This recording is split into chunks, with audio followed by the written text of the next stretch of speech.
केशव प्रसाद मौर्य भी खुद अपने आप को मजबूत कर रहे हैं। इसके साथ ही साथ केशव प्रसाद मौर्य काम सीख रहे हैं योगी आदित्यनाथ से। वो देख रहे हैं कि किस तरीके से योगी जी काम कर रहे हैं और ठीक उन्हीं के नक्शे कदम पर अब केशव प्रसाद मौर्य चलेंगे। लेकिन यहां पर मैं अपने दर्शकों को यह बता दूं कि जिस तरीके से देखा जा रहा है कि जहां योगी आदित्यनाथ केवल सीएम कुर्सी तक नहीं ठहर रहे हैं, वो पीएम कुर्सी तक का सफर भी तय कर रहे हैं, तो दूसरी तरफ एक अहम बात यह भी निकलकर सामने आई है कि केशव प्रसाद मौर्य और योगी आदित्यनाथ के बीच में फूट डलवाने की कोशिश की गई थी।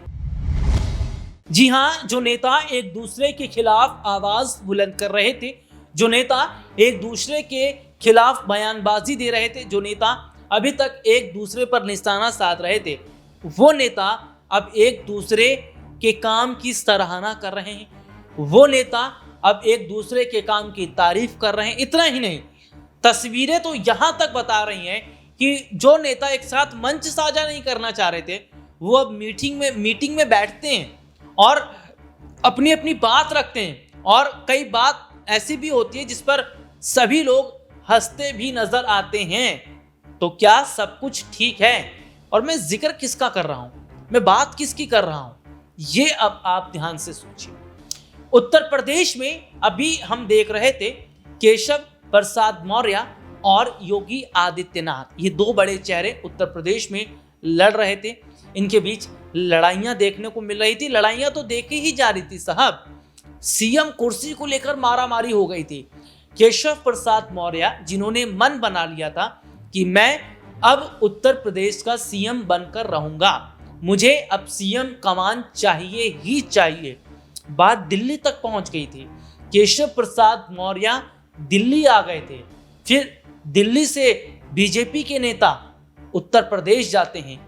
बहुत बड़े हद तक जो कलह कलेश दिखाई दे रही थी इन दोनों नेताओं के बीच, अब ऐसा क्या हो गया कि केशव प्रसाद मौर्य उत्तर प्रदेश के मुख्यमंत्री योगी आदित्यनाथ की तारीफ करने लगे। और साहब, जो तारीफ हो रही है इसके मायने अगर आप सुनेंगे ना तो आप खुद चौंक जाएंगे, क्योंकि योगी आदित्यनाथ अब सीएम पद की कमान केशव प्रसाद मौर्य को सौंपने वाले हैं। जी हां, प्रेशर और दबाव में नहीं, वो सौंपने वाले हैं कि केशव प्रसाद मौर्य उत्तर प्रदेश को अच्छे ढंग से संभाल सकते हैं, बेहतर ढंग से संभाल सकते हैं। आखिरकार ऐसा क्या हो गया कि खुद ब खुद उत्तर प्रदेश के मुख्यमंत्री योगी आदित्यनाथ अब केशव प्रसाद मौर्य को सत्ता की चाबी देने वाले हैं।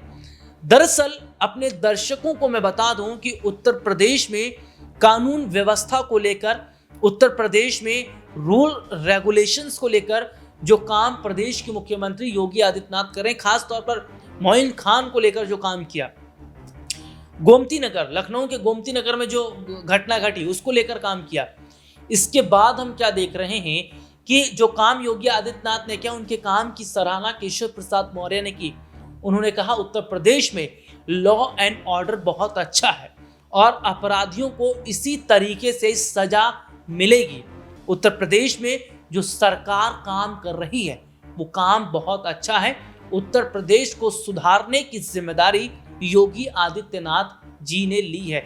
ये कहा गया केशव प्रसाद मौर्य की तरफ से, ये बात उनकी तरफ से कही गई। तो दरअसल मैं अपने दर्शकों को बता दूं कि बात हुई ऐसी क्या है कि केशव प्रसाद मौर्य को लग रहा है कि योगी आदित्यनाथ के साथ वो गलत कर रहे थे, गलत करने जा रहे थे, लेकिन रुके हैं। दरअसल मैं अपने दर्शकों को यह बता दूं कि उत्तर प्रदेश के मुख्यमंत्री योगी आदित्यनाथ अब सीएम से पीएम तक का सफर तय करने वाले हैं। जी हां, 2027 की अगर बात करें तो यूपी में विधानसभा चुनाव होने वाला है।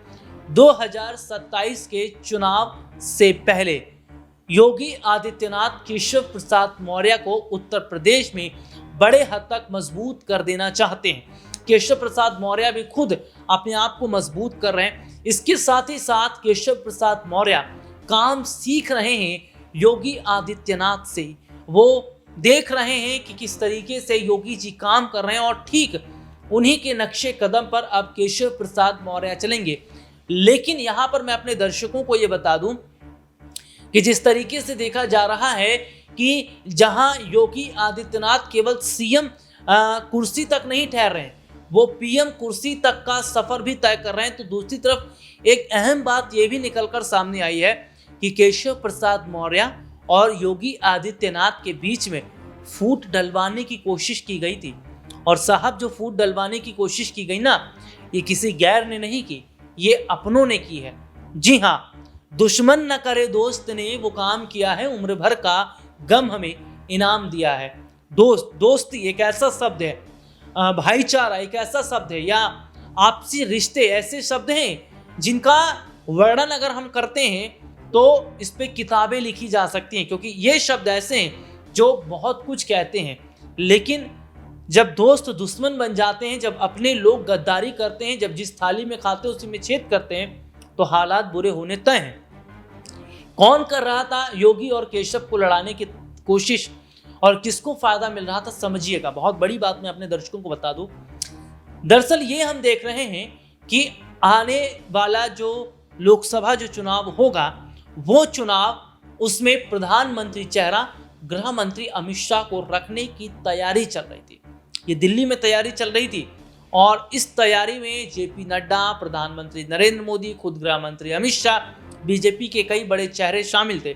तो ये देखा जा रहा था कि योगी आदित्यनाथ को पूरा देश ये कह रहा था कि मोदी के बाद दूसरा कोई नेता है तो वो योगी है। ये बात मोदी जी को पसंद नहीं आ रही थी, ये बात अमित शाह को पसंद नहीं आ रही थी।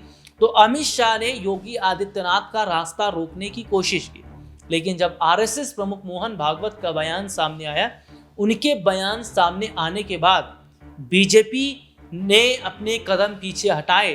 प्रधानमंत्री नरेंद्र मोदी को लगा नहीं, गलत कर रहे हैं, योगी आदित्यनाथ को अगर हटाया गया पद से तो बहुत बड़ा भूचाल आ जाएगा, बीजेपी के अंदर हालात खराब हो जाएंगे, वोटर को संभाले नहीं संभाला जाएगा। और खुद सोचिएगा, मैं अपने दर्शकों को जरा बता भी देता हूं कि मोदी जी जो हैं वो नीतीश कुमार और चंद्रबाबू नायडू को संभाल तो ले रहे हैं, लेकिन अमित शाह नहीं संभाल पाएंगे, और ना बीजेपी का और कोई बड़ा चेहरा।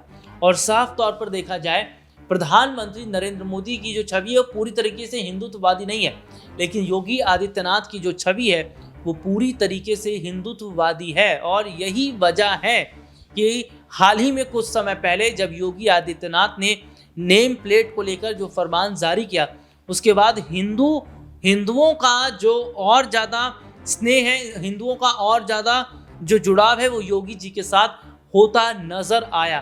तो अब ऐसे में एक महत्वपूर्ण बात यह है जो जरूर देखी जा रही है कि हिंदूवादी नेता योगी आदित्यनाथ जो है वो हिंदुओं के बीच अपनी जगह बना रहे हैं, बनाते चले जा रहे हैं। यही वजह है कि जो हाल ही में वोट सर्वे हुआ, उस सर्वे में योगी आदित्यनाथ को प्रधानमंत्री चेहरे के तौर पर देखा गया। दूसरी तरफ की अगर मैं बात करूं तो जो हालात देखने को मिले हैं वो ये जाहिर तौर पर बता रहे हैं कि जनता गृह मंत्री अमित शाह को किसी भी लिहाज से प्रधानमंत्री के तौर पर नहीं देख रही है।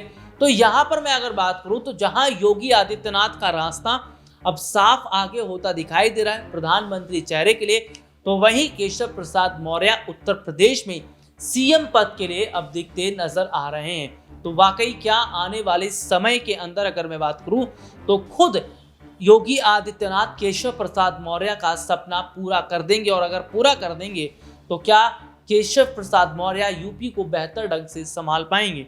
आज के लिए इतना ही, आपसे फिर दोबारा मुलाकात होगी, तब तक के लिए इजाजत दीजिए, नमस्कार।